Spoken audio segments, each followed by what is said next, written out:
Moi vaan. Tällä videolla mä haluan ennen kaikkea muistuttaa teitä siitä, että monesta selkokirjasta on olemassa näytteitä verkossa.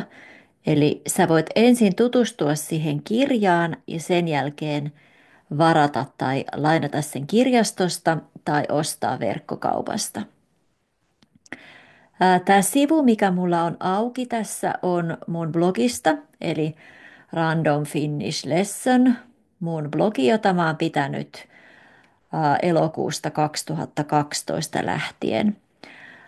Mä oon tehnyt joulukuussa 2020 tällaisen blogipostauksen, jota mä aina silloin tällöin päivitän. Ja täällä on näytteitä selkokirjoista. Täällä on kategoriat aikuisille, nuorille ja nuorille aikuisille, lapsille ja sitten Formula 1 faneille. Ja tämä on mulle itsellekin hyvä muistutus, että pitäisi aina pyytää kustantajalta näyte PDF silloin, kun kirja ilmestyy. Mutta mä siis vain klikkailen auki omat linkkini niin, että näette, miltä mun selkokirjat näyttää. Täällä on ensimmäisenä aikuisten kategoriassa ei kertonut katuvansa. Kansi näyttää tältä. Tässä on 14 sivua tässä näytteessä. Kannessa on 5 naista, seisovat tunturin päällä, katsovat jonnekin kaukaisuuteen. Tässä kirjassa on Iina Majaniemen kuvitus. Alkuperäinen kirjoittaja on Tommi Kinnunen. Kirjan alussa on pieni kertaus historia tietoisku Lapin sodasta. Sitten on Pohjois-Euroopan kartta, tarinan tärkeimmät henkilöt ja sisällysluettelo ja sitten alkaa tarina. Kuten huomaat, niin tämä on asetettu selkotekstin mukaisesti, eli siinä on niin sanottu liehureunainen taitto, eli vasen reuna on tasainen ja oikea reuna on liehuva.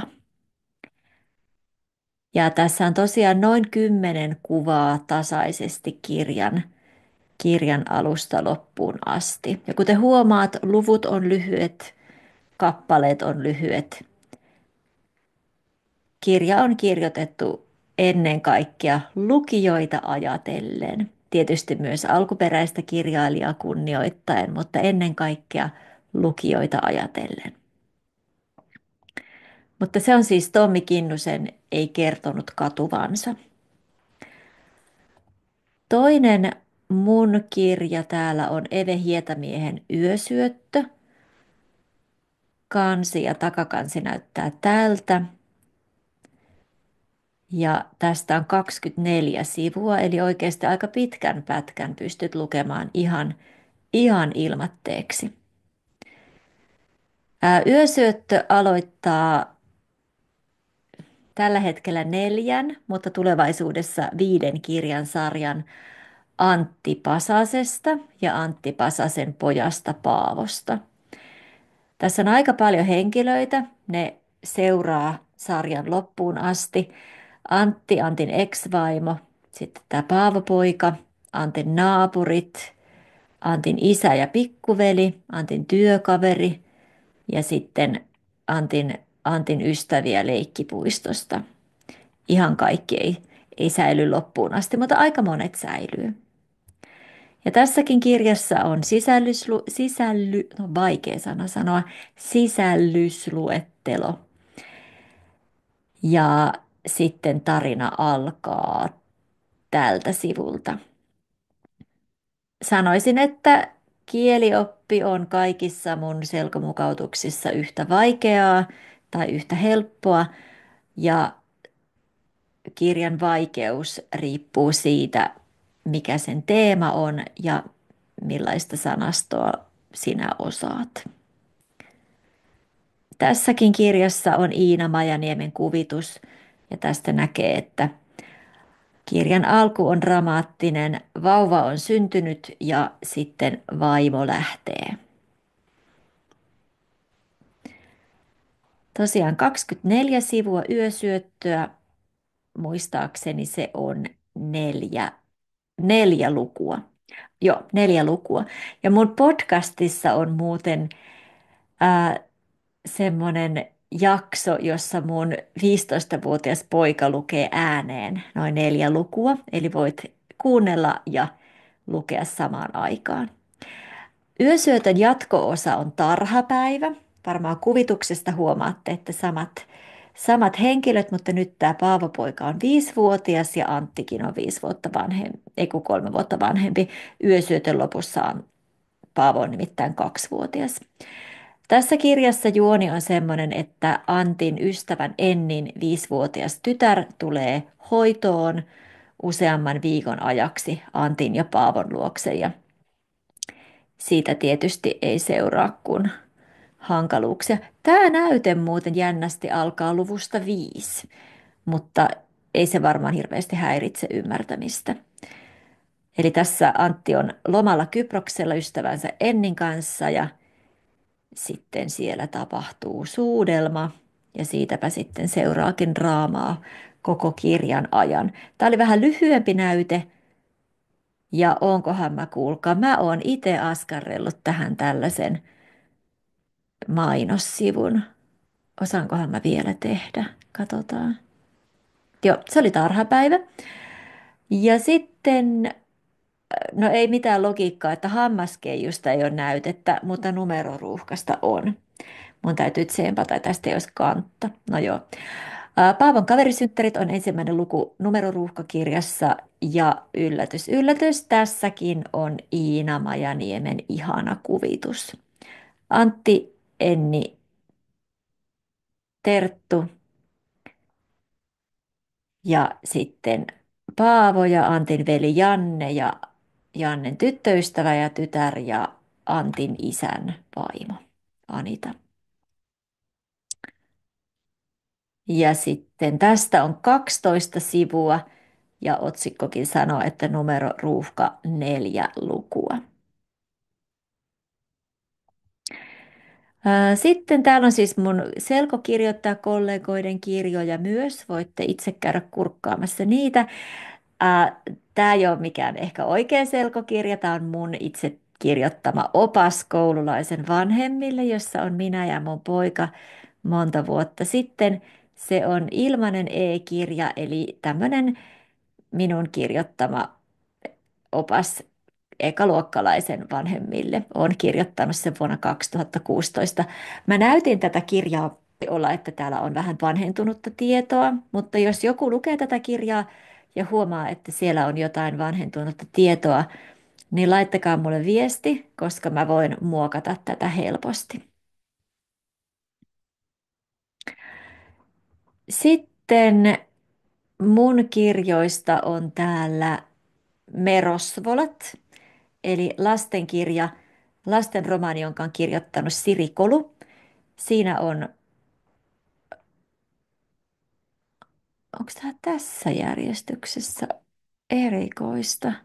Mun mielestä oikeassa kirjassa on ensin kansi ja sitten tämä henkilöluettelo, mutta tässä näytteessä nämä on vähän eri järjestyksessä. Kansi, sisällysluettelo, henkilöluettelo ja sitten tarina lähtee liikkeelle ensimmäinen päivä rosvoloiden kanssa. Tässä juoni on sellainen, että 10-vuotias Vilja Vainisto kidnapataan kauniina kesäpäivänä ja sitten se viettää kesän tällaisen rosvoperheen kanssa. Onpas mulla hieno. Onpas mä osannut tehdä, yhdistää PDF:ään toisen PDF:n. Sitten ihan viimeinen näyte mun omista kirjoista on Tuntematon Kimi Räikkönen. Siinäpä on tuttu katse tuijottanut mua monta vuotta. 34 sivua, herranjestas, tämä on muuten pitkä näyte. Eli se oli Kimi Räikkönen. Tässä kirjassa on sama kansikuva kuin alkuperäisessä. selkomukauttajan kommentti ja sitten Kari Hotakaisen ja Kimi Räikkösen esittelyt ja kirjan tärkeimmät henkilöt, sisällysluettelo ja sitten alkaa tarina. Eli Punainen mies Kuala Lumpurissa on ensimmäinen luku. Ja tässä kirjassa on tosiaan kertojana suomalainen kirjailija Kari Hotakainen, joka seurasi Kimi Räikkösen elämää noin vuoden ajan. Eli tämä kirja on niin kuin hauska niin kuin elämäkerta, mutta myös elämäkerta Kimi Räikkösestä, mutta myös ää, niin kuin tarina Kari Hotakaisen vuodesta Kimin kanssa. Suosittelen tätäkin ihan kaikille, vaikka ei ensimmäisenä tulisi mieleen lukea selkokirjaa Formula-tähdestä, mutta tämä on erittäin mielenkiintoinen ja yleissivistävä kirja siitä, minkälainen maailma tuo formulamaailma oikein on. 34 sivua on oikeasti tosi paljon, koska tuossa kirjassa on ehkä vähän alle 200 sivua. Montako lukua? 7 lukua. Joo, koska viimeinen luku tässä on kotona Sveitsissä. Joo, eli tämä oli näytekirjasta Tuntematon Kimi Räikkönen ja tämäkin siis aivan ilmaiseksi luettavissa. Ja jos tykkäät, niin suosittelen, että lainaat kirjastosta tai vielä parempaa, osta se minulta. Eli täällä on linkki mun verkkokauppaan tai tilauslomakkeeseen, eli voit tällä hetkellä ostaa suoraan minulta nämä 9 kirjaa. Osa kirjoista mä oon siis yhteensä tähän päivään mennessä multa on julkaistu 14 kirjaa, mutta 5 on jo loppuun myyty, niin tällä hetkellä nämä 9 on myytävänä. Ja sitten vaan valitset täältä mitä tilaat, tai jos tilaat jotain enemmän, niin voit kirjoittaa tähän, että 100 kappaletta tuntematonta Kimi Räikköstä. Joo, se oli mun pieni tai ehkä vähän pidempikin video siitä, että lukekaa selkokirjoja, lukemaan oppii lukemalla. Selkokirjat on kirjoitettu juuri teitä varten ja kun luet mielenkiintoista kirjaa, niin opit sanoja ja kielioppia mielenkiintoisessa paketissa. Elämä on liian lyhyt siihen, että luet jotain tylsää. Moi moi!